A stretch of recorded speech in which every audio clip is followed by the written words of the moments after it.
Welcome to the Broker Growth Accelerator, where we discuss how real estate brokers can accelerate their growth by improving their agent recruiting and retention. I'm your host, Jim Turner, and today we'll discuss growth tactics with our special guest, who is a subject matter expert in the industry. Let's get started.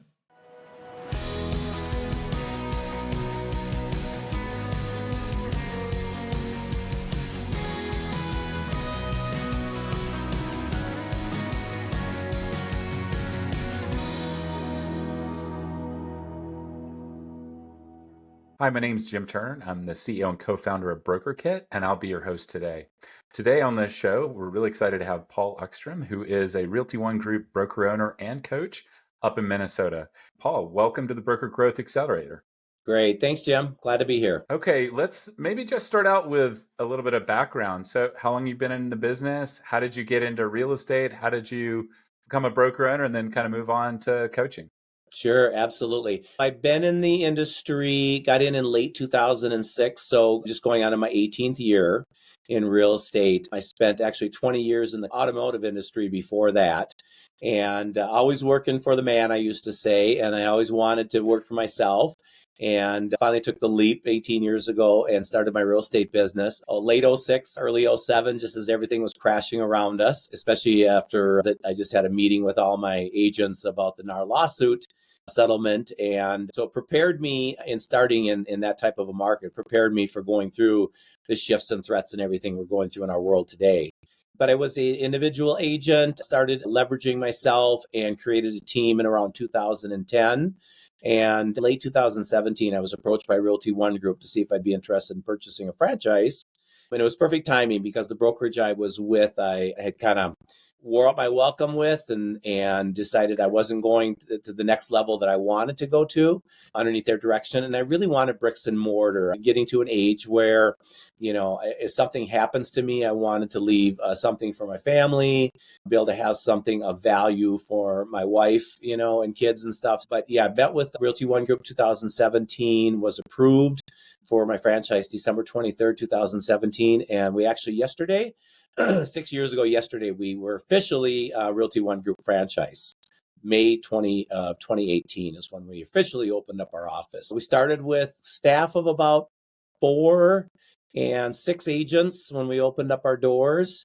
And today we have a staff of 8 and 114 agents total right now. So it's been quite a ride, and always, between COVID that happened and then the housing crisis of 07, 08, and now the NAR lawsuit, not much affects me anymore.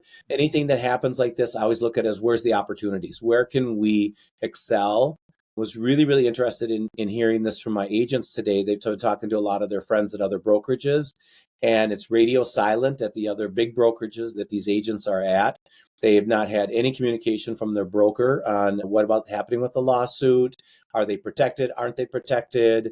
What's that going to look like different going forward and everything else. And I actually worked all day Saturday and Sunday preparing a workbook for our agents with a lot of frequently asked questions and scripts and things like that, because I figured their phone's going to be ringing off the hook because my phone was ringing off the hook.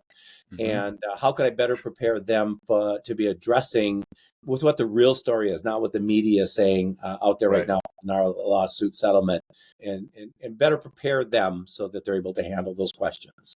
Well, and timely topic here. While I have you, what did you tell your agents? The hard part is that they set the date for the middle of July before we're going to really know when the changes go into effect and what they're going to look like. So we just talked a lot about, in Minnesota, it's different than a lot of other states. We're definitely a consumer-friendly state, so that we've had buyer's broker representation disclosures for quite some time.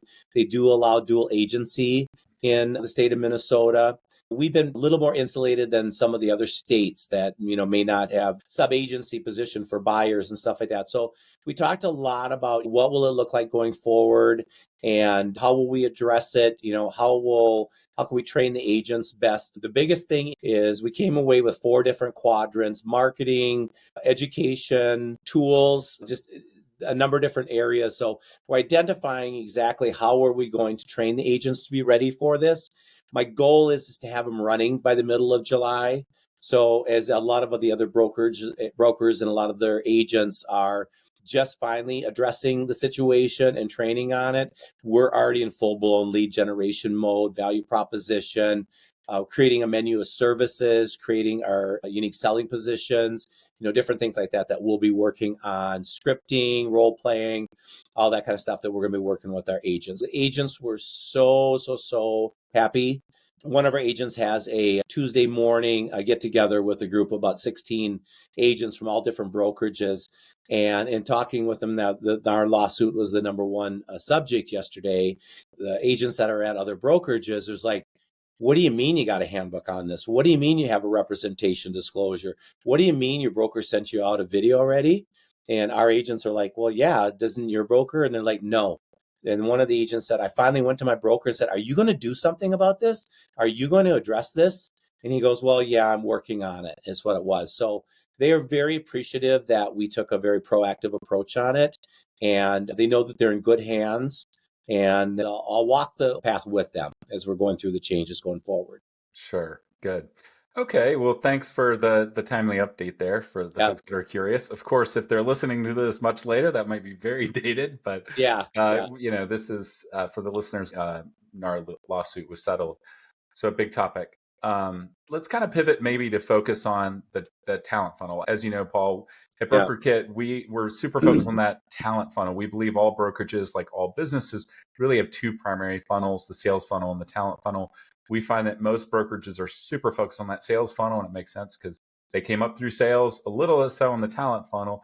And we believe that a lot of the brokers out there don't realize how much scale they can bring to their business by focusing on that talent funnel, by building a team of producing agents below them versus, trying to go sell all the deals themselves. It sounds like you've had some pretty good growth. I think you mentioned within 6 years, you're at 114. Yeah. Obviously, this market we've got the uncertainty around the NAR lawsuit.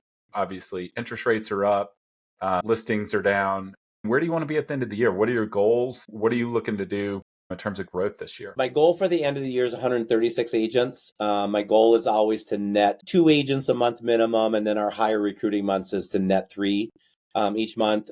We did lose a team of about 6 in December, so that knocks you down a little bit. Otherwise, I'd probably be already over 120 at this point. But that happens. That's part of our business and everything. So net growth right around 2 to 3 agents a month, but totally with you on, looking at growth. I kind of went into this with a little different mindset. Again, I came from a large brokerage with 275 agents there.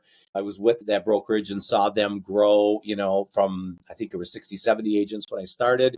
I never wanted to have a brokerage that was that size. Because I was the number one agent out of the brokerage, and I would walk into the main office and I didn't recognize any of the staff, any of the agents that are in there, barely recognize the team leader. And I didn't want to have that. I didn't want to lose that touch. And so it was really important to me that the agents that I was recruiting was more for quality than it was for quantity. And so I set my standards right from the beginning, and I'm always looking for agents that their standards align with mine or their values align with mine. Because again, I don't go after the high volume agents. They always want something. They're trying to cut deals. They're getting deals offered from other places. They require a lot of brain damage of my staff and everything. My sweet spot really is that 8 to 18 transactions a year agent and taking them to the next level. And with my experience, I was a very high producing agent. My team was doing about 175 to 200 transactions a year. And we were one of the top producing teams that were in our market. So I want to be able to take some of those stuff that I learned and help our agents grow their business to the next level. And I just feel that that's the best advertising you can get, is when agents join you and their sales increase exponentially from that point. So quality is very, very important, and then help them grow instead of going after the transactions first is kind of my idea. I really like how precise your ideal agent profile is. I mean, I've found that, especially I've talked to brokerages and broker owners, leadership and brokerages of many different sizes. It seems like the broker owners that have kind of gotten to a certain scale tend to be very laser focused on a certain persona. They know what's a good fit for them and why, and have a unique value proposition for them, which then kind of raises the question. So, what does set you apart?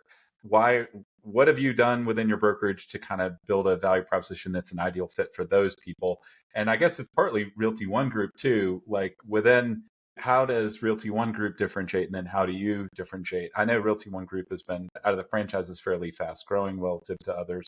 Yeah. Maybe talk about kind of at the franchise level and then at the corporate level, like what do you do to differentiate and kind of attract versus recruit that talent, so to speak? Right, absolutely. I chose Realty One Group for a couple of reasons. And a lot of them were what I didn't have at my current brokerage. But what I was looking for was the one in Realty One Group is you. To us as the brokers, the one in Realty One Group is our agents.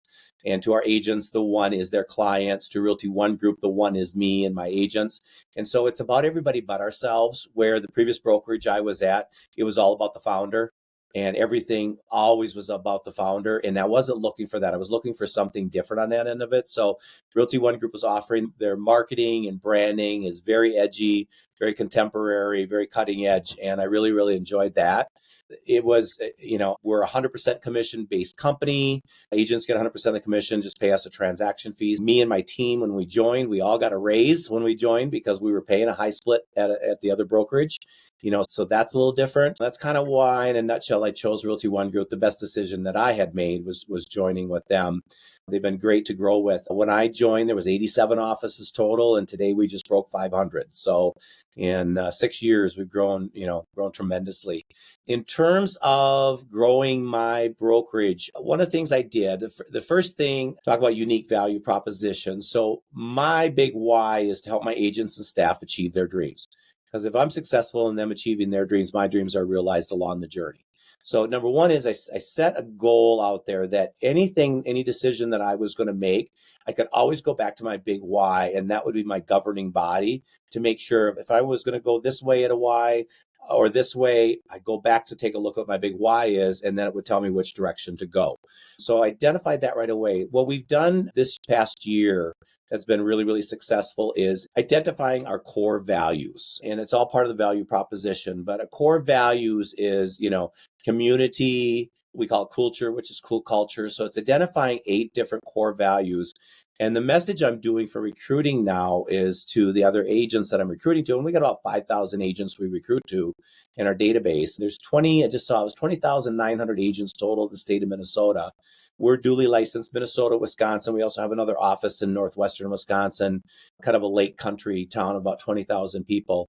So we're kind of 3 different markets that we're recruiting to, but identify these are what our core values are. And every message that we take is here's core value number 1, here's core value number 7 or whatever. And the message is very simple. It's like, these are our core values.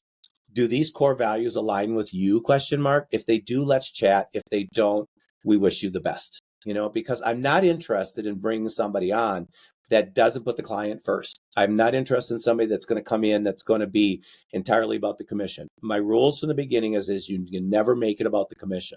The commission will be there when you put the clients first and you are the best realtor that you could possibly be. You don't have to worry about the commissions. They'll come. So our recruiting message has been hitting real home right now over the last, probably on about 6 months, is just looking for those great fits. And we found some really, really, really great fits. Over the years we have, but quite a bit over the last 6 months or so as we've been on our new recruiting campaign.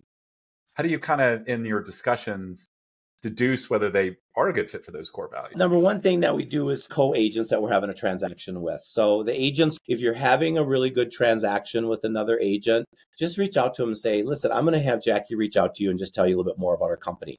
And the agents also we have a flipping book. I call it the open book. And it really's got everything. It's got, this is what it's going to cost you to be here. It's on our website. It's in our flipping book. It's in all of our social media marketing and everything else. We're an open book, and I don't know any other brokerages out there that are going to advertise publicly exactly what their splits are. And so many of our competing brokerages, each person on their company has a different split. And that's so unfair. And that's one of the reasons was my main motivation to leave the previous company is they brought in this big name agent that didn't do anywhere near the transaction volume that I did. And she got a better split than me. And to this day, 8, 9, 10 years later, it still bothers me. I still was such a slap in the face to me. So I love the fact that we're the same split for everybody, and it's not a split, just the transaction fee. Right. But, obviously you don't know when you look at a list of 5,000 people, you don't know who's got core values that match yours. There's not much you can do. the message we put out there hopefully resonates with the right person. And the fact that I finished it up with, because one of my director of growth said, "Oh, that statement's just a little bit edgy." And that is, if your core values do not align with ours, we wish you the best. I said, to be honest with you, I want them to unsubscribe, because if they're trouble, if all they care about is the commission, if they're going to create problems, if they're going to badmouth or whatever it is, I don't want them here. I want to be selective enough that we're bringing in people that are going to help us grow. And those high producing agents, typically the ones that are higher maintenance, are not going to help you grow either. Yeah, they're going to get you transactions, but are they going to really help you grow your company? Are they going to recruit for you? 66% of the agents are with us today because they were referred to us by one of our existing agents. So that's the majority where our growth is. But where we utilize the Brokerkit aspect is that, like I said, right now is just here's us. And if we're a match, let's chat. Let's make it simple and easy. And they're opening up the touches and everything. So let's just more talk generally, like, okay, you have a pretty good sense of who you are, who's a good fit. You've got the 5,000 people out there. Like, how do you generate leads? Maybe talk about who's involved in recruiting in terms of your team. And like you talked about reaching out to cooperating agents, like what are the ways that you generate kind of leads, so to speak, or initiate those conversations with those 5,000? Well, what I did was we created a business plan, a recruiting business plan entirely. And on the business plan, it identifies, exactly what their touches are going to be. So we touch them with an email campaign. And I know, a lot of brokers who are listening on the call, are going to kind of roll their eyes, an email campaign. To me, the email campaign is image advertising. I want them to see the marketing. I want them to see the branding. Because the one things that agents need help with is they need help with their marketing and branding. A lot of them are they copy something, they maybe signed up for a service or whatever, but everybody's touches look the same. So I wanted to have a very unique touches. I wanted to be, like I said, contemporary, cutting edge, kind of edgy type of branding that we have with it. So we make sure that everything looks like that. So when it comes over, it's black and gold because that's our colors. But it's also got some unique things. It's culture. It's not culture. It's called culture. So just things that are very unique to us. We talk about things like that, but we do an email touch about every week that there's a different touch that goes out to them. We do a lot of testimonial videos from our existing agents. And so some of the touches that we do is typically every third touch that we do has a video from one of our agents has created. We do a couple of newsletters. One is we call it the recruiting newsletter, but it's just kind of talks about our company. And so I have the lead tile on it, and I'll create a video, and then I'll have a little verbiage below that. I'll kind of talk about whatever my subject of the month is. And then our marketing department has got a tile. Our training department's got a tile. Our technology department's got a tile. And then we put a couple tiles in of stuff that Realty One Group offers for the agents that I think would be of value. So that newsletter goes out there. We do have a marketing department at our office for our agents, and he creates a social media newsletter that goes out once a month also. So each of those goes out to the 5,000 people too. We see some amazing, amazing views, clicks, and shares and things like that we're seeing out every time we do those newsletters. Mm-hmm. We do a lot of events. Like our Parade of Homes just started 2 weeks ago. And so we did a Reels event at one of our model homes that we're repping a builder on. And we had 24 people showed up, 20 of them were agents from outside companies.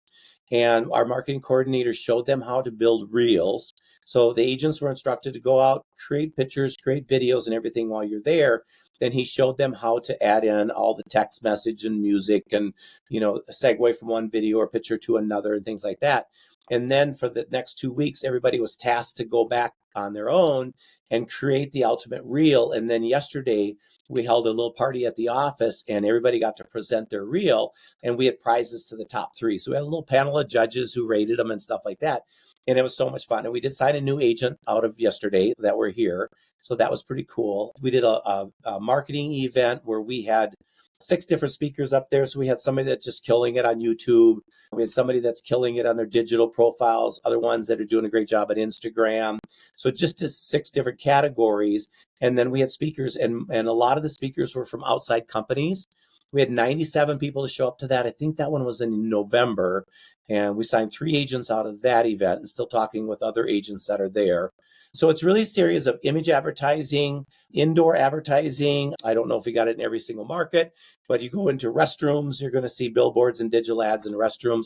We do some recruiting advertising on those. So those are the kind of different segues that we're doing. We pretty much everything is driving to our flipping book because, again, we want that open book. We want them to know everything about us. So we drive to the flipping book. We average between 180 to 250 unique views every single week on our flipping book. And so a week that we see a really high uptick in views, like after one of our newsletter goes out, the phone starts ringing after that. We're starting to see that. And then we also, like I said, watch the clicks and opens and stuff like that. We're reaching out proactively to those agents too. That was going to be my next question, is kind of what's the call to action and how do you turn it into like an appointment to have that discussion more formally? Do you have people into the office? If somebody's interested in a conversation has started, you can see they're watching the videos, they're following the content. How do you turn that into a conversation more formally? Hey, why don't you come in? Let's talk about how this might be a fit for you. Maybe walk me through that piece and how You bet. Yeah. So let's just say Jim Smith. We saw that Jim opened up and watched one of my videos on recruiting newsletter. So we saw that he clicked on it. We know that he's watching the views. So either Jackie, my director of growth, or myself, I'm very active in recruiting also, are just going to reach out to them, see if they had any other questions. We're also going to add a label to them for a hot recruit. And so that person we're going to make sure that we've got the touch already going to them. We might send them some unique information. To be honest with you, what I just went through with my agents earlier for about almost 2 hours going over the NAR lawsuit and hearing these other brokerages aren't doing that. I shot 5 videos yesterday, sent them out to some agents that I've done transactions with in the past that are really good agents, and just say, hey, just making sure your broker is getting on top of this with you and preparing you how to handle these objections that are coming up on the settlement. And, here's what I've done for my agents and stuff and things like that. So, we put them kind of front and center. We move them into an A position. So we know that they're our top recruiting agents. And so just a series of touches that we do. I personally like videos. I like sending out the videos. I have more time to do that than I do. I'm not going to cold call. I've never been a cold caller. Jackie does follow-up calls, but she doesn't do cold calling. That's one thing we don't do. I have coached 11 Realty One Group offices in the past 12 months, and some of them are just living and dying by the cold calls. And I know for a fact, because my phone rings, 30, 40 times a day, the numbers I've never seen before. I only answer the ones as somebody that I know. And so to me, it's a big waste of time to do cold calling when chances are they're not picking up the phone anyways, right? Now, if we're touching them in enough other ways ahead of time, that call is not a cold call. It's a warm call that we're having. And you got a good chance of picking up or a good chance that they're going to reach back to you. But to me, I can shoot 5 videos in about 20, 30 minutes or so. And I've done a great, amount of lead generation that I have time in a day to do. Right. And it sounds like you're using the Brokerkit functionality to send the videos. Definitely using Brokerkit and all of that. Yeah. And you'll get an email notification. And by the time you're listening to this, in the little bell, a notification who's clicking and opening, and you can follow up. As I said to you earlier before the call started, I had 12 notifications yesterday of agents picking up the videos that I've sent in the last couple days or so. So believe me, I reached out to every single one of them. I got 2 appointments out of them already. Yep. It's, again, I'm not just picking up a white pages and just starting to call people. I'm not going through the database of realtors and just making cold calls. So I don't know anything about them. I want people to see who we are. If they start looking at stuff that pretty much proof that this person has got morals and values that align with ours. And do you have them into the office for a face-to-face? Is it more informal? Is there a presentation? Like, is there kind of a dog and pony show? And how do you kind of close them, so to speak, once you have that conversation started and it gets a little more formal? I've been in sales since I was 14 years old, so I don't have a problem handling objections and closing and things like that. What I really do on my recruiting appointments, we'll talk first over the phone if they want a Zoom call so we can see each other's face if we haven't done a transaction together or something like that before. Start with a Zoom call and just hear them out and stuff like that. And then I'm like, okay, let's get together. I want to show you around the office. Or we might have an event going on, at the office. We're going to bring them in for something like that. But it kind of starts with that. So meet them and bring them into the office. The meeting itself are typically about an hour or so. The first 45 minutes is entirely about them. It's not about me. I don't talk about myself. I don't talk about Realty One Group. I just want to know about them. We are all about family around here. Me, my wife, and my two daughters all work for our company. And we have generations of agents that are with us that have their kids that work for us too. So we're definitely a big family at the office. And so everything we do is based around family. So I want to get to know about their family and what are their motivations, before I even start talking about their business. I want to know what their wife's name. I want to know what the kids' names. How old are the kids? Where do they go to school? What sports are they in? Academics do they do? What does your average weekend look like? How do you get time for real estate with everything else going on? All about that, because I want them to know how important they are to me and to our company and stuff. And then now that I got that information, I can kind of see where the hot buttons are at. And then I can start pushing those hot buttons and start talking. So the number one complaint that we hear from agents that are checking us out are, I can never get a hold of my broker. I left my broker a message. I needed help with a transaction. I never did hear back from them, or heard back from them 3 days later and stuff like that. So I'm going to let them know. I have 3 brokers under the payroll with our company. Okay. So you're always going to have a hold of us. And I just let them know, listen, if you call me at 10:30 on a Sunday night, I'm not answering, but I'll be back to you at 8:30 on Monday morning. We do have somebody that's available all the time for you, pretty much 24/7. Okay, great. So say they agree, they come on board. How do you help them be successful, right? You talked about help people be successful and the commissions will follow, which I Right. totally agree with that. How do you get them there? And when you talked about your ideal agent persona, it sounded like it's more like producing or experienced agents. Are you hiring any new agents? We have a big mentor-mentee platform. So we have 18 agents on our mentor-mentee platform. Yeah. And so they go through a 6-week boot camp on mentor-mentee. It's about a 3-month action plan. Every single week, they have different things that they have to get done. It's a live document that we're able to see how they go through it. They have a once-a-week check-in with their mentor, the mentees do. So we have a really, really good mentor-mentee program. It's a great profit center for our brokerage also.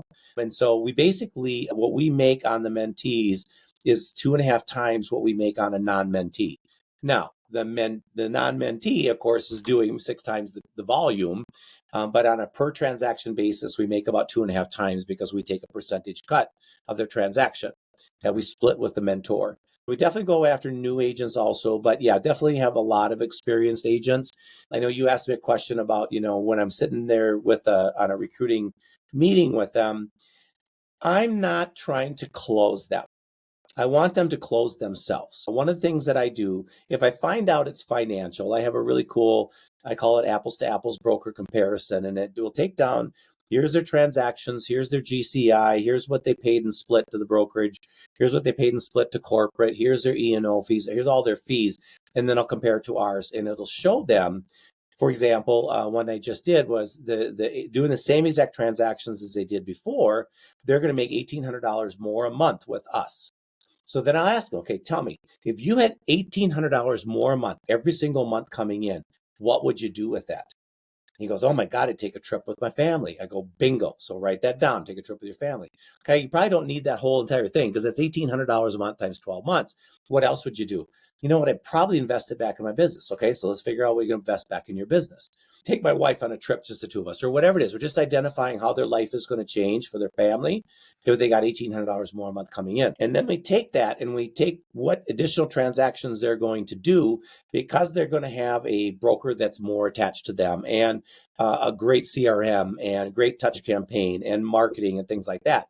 And I let them say, I'll say, hey, Jim, okay, so if you had a marketing coordinator that helps you with your social media, digital and stuff like that, how many more transactions do you think you could close each year? He goes, well, God, I know I'd probably close 6 to 8 transactions more a year. I go, let's cut it in half. Let's say 3 more transactions, okay? And so I go down about 12 different things and I'm asking them, how many more transactions would you get because of this and because of this? So they're the ones volunteering exactly how many more they're going to do. I cut it in half just to be safe. And now that $1,800 more a month in their pocket is about $8,000 more in their pocket. And so I'll ask them point blank, okay, Jim, for $8,000 more in the pocket, you've got the things that you were concerned about by not having a broker who's in touch and available to you. You're going to have that here. You're going to have this and this and this. Does it make sense for you to join us? And shut up and see what they say. We really don't. We close probably 50-60% of them on that first day, but I'm not trying to close them.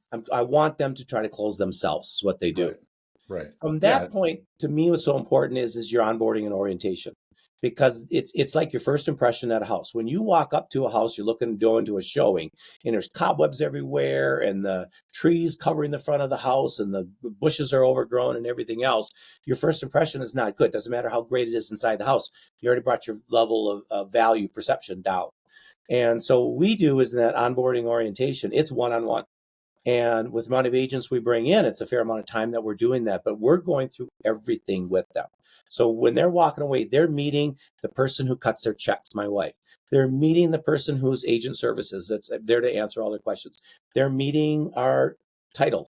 They're meeting our lender. We got a title in-house, lender in-house, inspector in-house.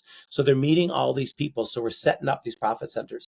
We have transaction coordinating in-house, listing coordinating in-house, marketing coordination in-house. So we introduce all those people, and each one of them's got a little elevator speech that they do with the person. So when that person's walking away, it's so instrumental that they're got people that they needed to call as soon as they got off the meeting with us that are working with their current brokerage. They're saying, give me a call after you're done. Let me know what it looks like. And all of a sudden, bam, bam, this one agent comes in. There's 1 to 2 agents that are following them over with us. The onboarding period is usually, the first 30 to 90 days. That's what I usually hear. That's, that's the time you really got to kind of focus on getting them assimilated, make sure they kind of know the tools, the processes, the people, and then get them up and running as soon as possible with obviously a bigger focus on new agents than experience. So what else is kind of part of your onboarding process within that 30 to 90 days to get them up and, get them essentially producing as soon as possible so that they are successful and they're going to stick around? You bet. I mean, it's with Realty One Group, they get a whole tech package included, which is their website CRM. But, some of the agents coming in that are producing agents, they might have their own site. So it's a checklist of, and we're just going to go over it with them. Then we give them the checklist, but you need to change out your social media profile so that you're saying your new brokerage. Order your new signs. Here's our connection of where we recommend for your signs. Here's what it looks like when you need open house signs. So it's a whole series of, it's actually 114 steps total.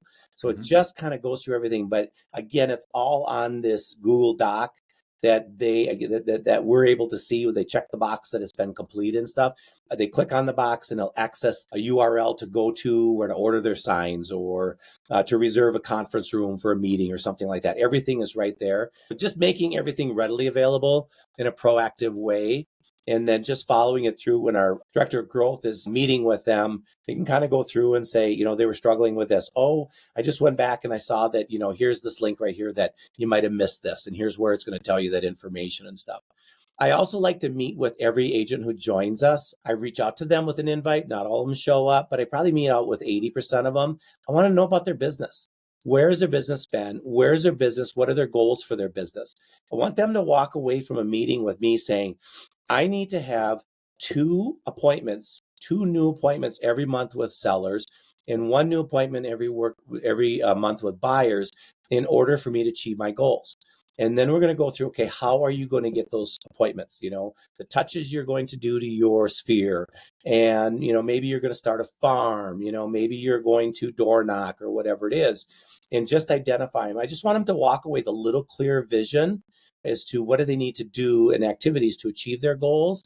And then I hand it off to the people that are in charge of, kind of working with the agents more and say, okay, get this person into farming. So we're going to invite this person into our farming mastermind.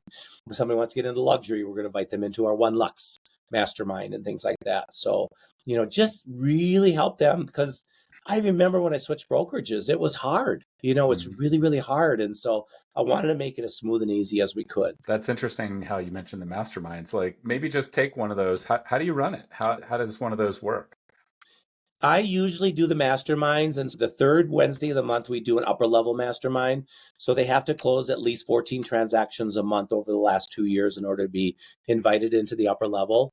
And then the 4th Wednesday of each month is everybody's mastermind. And then I have a business coach myself out of California. And my business coach has been with me for 6 years. He puts on a mastermind the 2nd Wednesday of the month. And then the 1st Wednesday of the month is what we call Synergy Session, which is our broker-wide meeting. We only do it once a month. One of the other things that we started doing, Jim, in the last probably 6 months or so, is we do a Monday morning huddle with all the agents. And so it's at 9:30 on Monday morning. We start with just a 15-minute, give me a recap from the weekend. Did you have any successes or any failures, anything you want to share, get feedback from people and stuff like that. And then we do breakouts. So we got a social media breakout, sphere of influence breakout, CRM breakout, and a marketing breakout. And then the agents go into a breakout room and we just that's our accountability session with them. And so we typically have about a low day, 16 to 18 agents show up. At a good day, we'll have 30, 35 agents that'll show up for it on a Monday mornings. But that's been a great one, and the agents absolutely love it. Kind of the common themes I hear when talking to broker owners and brokerage leadership around how do you help retain agents is ultimately help them be successful. Big part of that is kind of the coaching, which you've touched on a little bit, but also just driving engagement, keeping them, you talked about the events, just keeping their head in the game, getting them involved in those office events. How do you drive engagement with the people and kind of keep them involved in those events? Well, we know how challenging agents are. We kind of have to create a lot of the stuff for them, but we have a listing presentation, we have a buyer's presentation, we have touch campaigns, a number of different touch campaigns, and then they're all customizable. They were all built by our marketing department. So our marketing person will sit down and do a get to know them and stuff, and it'll let them know this is everything you get for free when you join us, but here's the optional paid services. So my marketing coordinator, he does social takeover in about 12 to 14 agents that he's completely taken over everything. He shoots the videos for him, but he does all the editing, does all the posting, the calendar posting and everything of their touches. He makes sure that their sites, Instagram site, LinkedIn sites and everything like that all matches. It all looks the same. I called it 8 platforms. I built out 8 platforms of things that I think agents feel very strongly they need to be acing if they want to be a top producer in our industry. Really good marketing campaign is one of them. Touches to their sphere and knowledge enrichment and things like that they need to be doing. So we kind of follow that little Bible of different things that I think that they should be doing. We have lively meetings. We bring in lunch a lot. The meeting we just had on the NAR lawsuit, we had 50 agents that were here and on Zoom over, so, and just hear some great things where they said, thank you for leading us through this, Paul. We have all the confidence in the world. And I'm like, okay, go forth and multiply. Okay. Go tell everybody you know out there about what your broker's doing for you because it's not happening at their current brokerage, So let them do a lot of the heavy lifting for us. You talked about kind of the core values and looking for people that fit it and whatnot. After 3 months, what are you looking for to know that you made a good hire? Like, what is success like with an agent? With an agent, growth. I mean, just to see where they were at before and then where they're at since they joined us. I'll use Terry Rizak for an example. Terry was on a team at a very large brokerage before she joined us. She did 14 transactions while she was on the team. After the split with the team, split with the brokerage, and split with the company, she ended up making $37,000 on her 14 transactions that she closed. Her first 6 months, she joined us in May. First 6 months that she joined us, in her pocket, she made $96,000. So she tripled her income. Next year, she made $180,000. Next year, she was $220,000, and she's been $220,000 to $300,000 a year since then. She's one of our top agents, and she came in doing 14 transactions, making $37,000 a year. Never worry about Terry. Terry's referred 9 agents to us since she's joined us. We have Terry come in on a lot of the classes. I make sure I run through the office every morning, say hi to everybody, check in how they're doing. I know which agents I got that are struggling mentally right now. So I'm going to sit and take them out to lunch and meet with them. It's just being aware of what's going on with them. And one of our agents, her husband got a DWI. And she just, all of a sudden, everything was negative and everything was, she was blaming us for a lot of different stuff and she hadn't sold anything. So I took her to lunch and she started bawling. She goes, my husband got a DWI. Is this going to cost us $20,000? And you know what? And I just coached her through that, helped her through that and check in with her all the time. She just gave me a hug and she said, because I was here Saturday and Sunday preparing this workbook for the agents on the NAR settlement. And she came here and she popped in and said hi. And she goes, I went home and told my husband, I should have known Paul would have been there all weekend getting us prepared for this. She goes, she came from Coldwell Banker. She goes, there wouldn't have been a manager at Coldwell Banker that would have even been in the office on the weekend. Nevertheless, prepared them for what we're going through with the settlement and stuff. So being a friend, it's the family. You got good days and bad days with the family. You got challenges, struggles and stuff.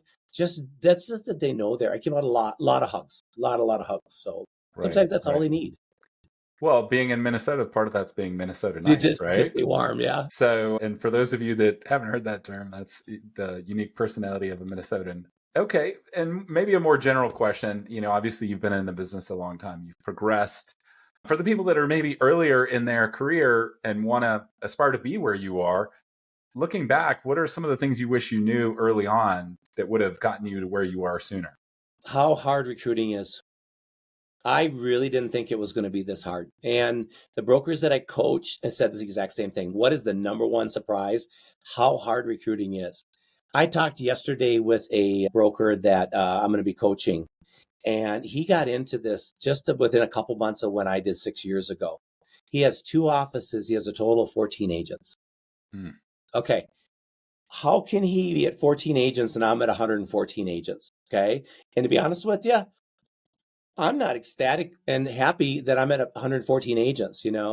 I wanted to have 3 offices at this point with around 125 to 150 agents per office. That was my goal for a 6-year in. Okay. I have 2 offices and 114 agents, so I've not achieved our goals where we want to be, but I'm there on transactions. I'm there on income and things like that. So I've achieved it with the quality. I call them ancillary services, so we create these extra services for the agents, and the agents that utilize transaction coordinating, listing coordinating, marketing coordinating are some of our top producing agents. And so many agents are followers. And so they need to have that leader over here. I want to go do what they do. Okay. Let's go do it then. Let's roll up our sleeves and let's go do it together. And I'll show you, so I would say the biggest surprises really was we took a hit in 2022 and 2023, like everybody. Our sales were down 38%. And 2022, I really didn't expect it to be hitting us as hard as it was. Well, it took me until the winter and get into business planning in like November of 2022. And I had to cut expenses. And so I had to let some people go on the staff, and I had to do a better job in our ancillary services and things like that. So there's some training there. So we rebounded in 2023, but 2022 took a hit to my profit because we got caught with our pants down on it. And I didn't think it was going to affect us that much. The profitability challenge, and I hear that from the brokers that I'm coaching too, is that, the broker is doing the recruiting, he's doing the marketing, he's closing out the files, he's cutting the checks, he's answering the broker questions, he's putting on the meetings, and he can't understand why he can't grow. And so I took a different mindset with that. I probably went a little bit heavy with staff to start with, but I wanted to ramp up quicker, and we did ramp up pretty quick. We were at about 45 agents after our first year. So I wanted to get to profitability a lot quicker. So I took a hit on my income, and I actually didn't pay myself any income at that time, so I could have staff there to help us grow the company. So I would say that would probably be the biggest ahas or surprises, is how hard recruiting is and then how challenging it is for profit. Got it. Well, Paul, I think that kind of covers the questions for today. Where can our listeners find you online if they have kind of questions? Yeah, so the website is firstchoicebrokercoaching.org. Firstchoicebrokercoaching.org. And they're going to see on there also, I have a podcast channel and it's called the Broker Blueprint. So they'll be able to access that and they get a lot of free information.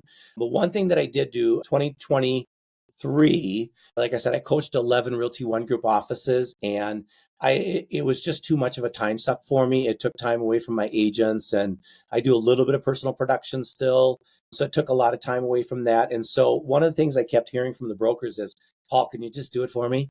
Can you just build it for me or whatever? And so I built out a bunch of training and coaching modules. I have 14 training and coaching modules that you'll see on the site. They're all for purchase there.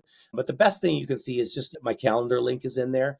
Book a time with me and let's just sit down and let's just kind of talk about, where are you at? What would be my best advice to coach you through? I provide a lot of free tools to help somebody out. But if they want to get into a one-on-one coaching situation, or they want to get onto purchasing modules, we can kind of talk about that at that time too. So firstchoicebrokercoaching.org. Okay, thanks so much, Paul. And thanks to our listeners out there for listening in. Please listen in the future.